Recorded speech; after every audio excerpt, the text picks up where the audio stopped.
যে আমরা নতুন করি ক্রীড়াটা চালু করতে চাই। তরুণ সমাজরা কিভাবে বিভিন্নভাবে অন্যদিকে ইনভলভ হয়ে যাচ্ছে। স্বাভাবিকভাবে মানুষ যখন ইয়াং থাকে তার শরীরে অনেক রকম অনেক এনার্জি থাকে।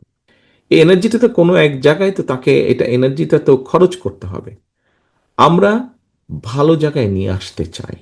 ছোটবেলায় আমিও যখন ছোট ছিলাম পত্রপত্রিকা খুললে দেখতাম যে এই জেলার সাথে এই জেলার খেলা হচ্ছে, এই থানার সাথে এই থানার খেলা হচ্ছে, এই স্কুলের সাথে এই স্কুলের খেলা হচ্ছে। কিন্তু এখন সেগুলো সেভাবে দেখি না। জেলা টু জেলা হচ্ছে, আন্তঃজেলা হচ্ছে, বিভাগ হচ্ছে, নেশন ওয়াইড হচ্ছে। দেখো আমাদের মেয়েরা এশিয়ান ফুটবলে ভালো করেছে, আমাদের ছেলেরা ফুটবলে ভালো করছে। তো আমরা যদি এইভাবে আমাদের দেশের তরুণদের মধ্যে থেকে, ছেলেদের মধ্যে থেকে, মেয়েদের মধ্যে থেকে বিভিন্ন স্পোর্টসের, আমরা যেটা বলেছি আমরা নতুন কুড়ির সাথে তোমরা সবাই পরিচিত, নতুন কুড়ি একটা শব্দ অনুষ্ঠান শহীদ জিয়ার সময় শুরু হয়েছিল।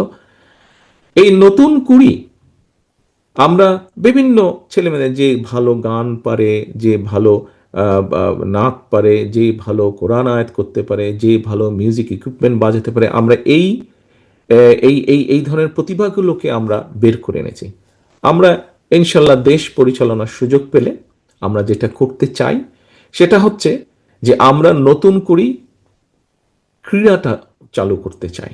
দেশের বহু ছেলে মেয়েদের মধ্যে বহু খেলার প্রতিভা, খেলোয়াড়ের প্রতিভা আছে, আমরা তাদেরকে বের করে আনবো।